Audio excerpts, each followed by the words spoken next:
person, especially if it's in a leadership role or above, waste of time. Like if you're not learning from them, then it means that you're going to have to teach them, which means that not only does this person, like it means that you're going to have a increase, like your life's going to get worse before it gets better, which sometimes it's required. But at a leadership role and above, that person should be teaching you.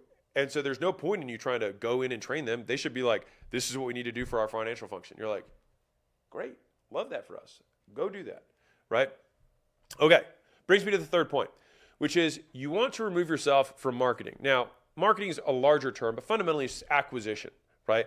If the business relies on you to get customers, which is very common in founder-led companies, like you're the breadwinner, you're the promoter, you're the one who brings the business in, this is one of the biggest risk factors in business because this is why you can't leave. And when you do leave, the revenue goes down. And it's very scary because everything relies on you. And what's tough is that it feels good in the short term to have everyone rely on you, right? It feeds your ego. It makes you feel important because you're like, I'm irreplaceable. I'm a special snowflake. I am a unique human being with unique skills, and therefore I am important. But the idea is that you actually, in order to make an important business, you need to become less important.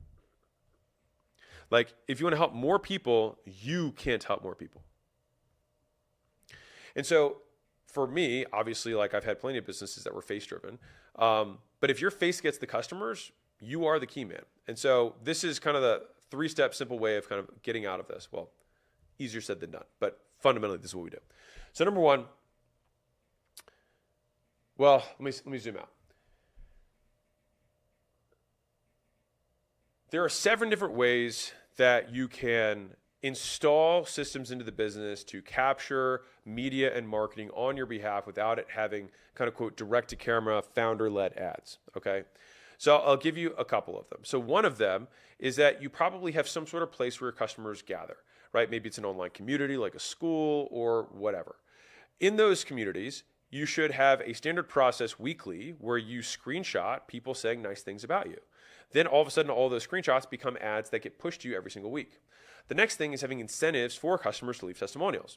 So you can have things that are unlockables. You can have a certain amount of credit. You can have tiers of service you can give them trials to, which, by the way, is a double whammy. So you give someone a trial of a higher level of service if they provide a testimonial. It allows you to ascend customers who love your stuff and get more marketing.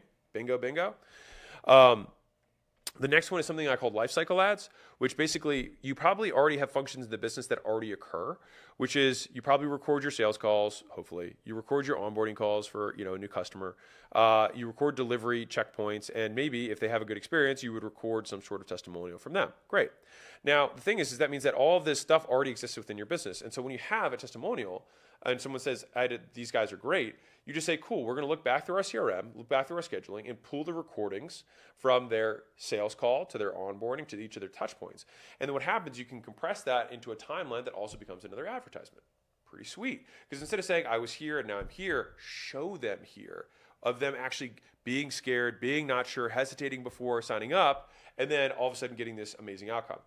The next thing you probably already do is you have some sort of key moments of client deliverable, whether that's like you do a ribbon cutting or you do a reveal of their new kitchen, or they get on the scale if they're losing weight, or there's obviously with businesses, there's revenue or there's monthly financials or whatever. There's always moments where something can happen that has emotive, right? Emotive as in emotional. And so what we want to do is just put a process in place where we can incentivize the person to document that moment to then create more collateral for us.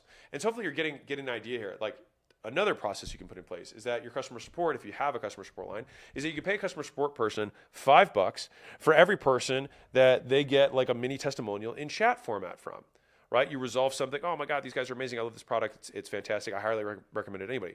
Great. Screenshot that, right? And I'll give you $5 for every one of them you do. I'll give you another one.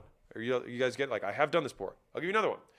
All of you guys have Google reviews, Yelp reviews, TrustAdvisor reviews, Amazon reviews. It depends on where your product sits, but like you probably have some place where people have reviewed you, right? And here's what's crazy.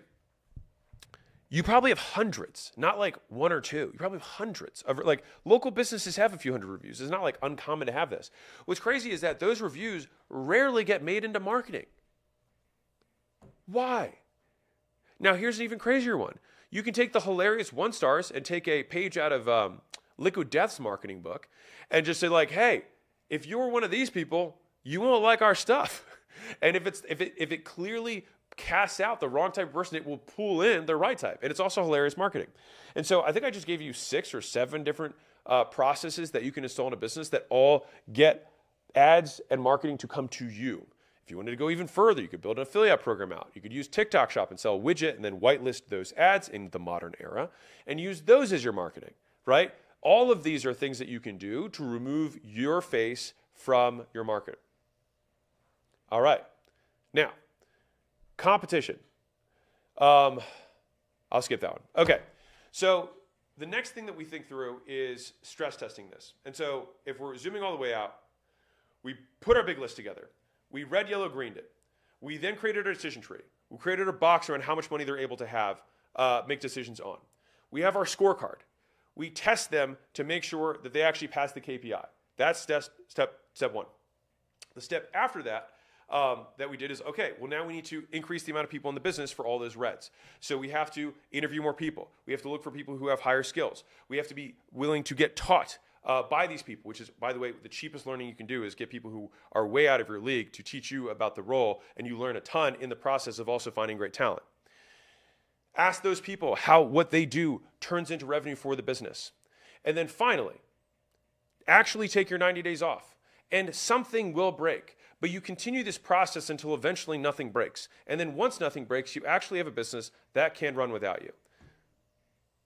All right. So, with that being said, how would I go about, when you're in a credibility-based business, how would you go about building authority fast enough to win bigger clients? Okay, that sounds like a random question. Okay. Fiction authors. Where are we going? What are we talking about here? We're talking about Keyman.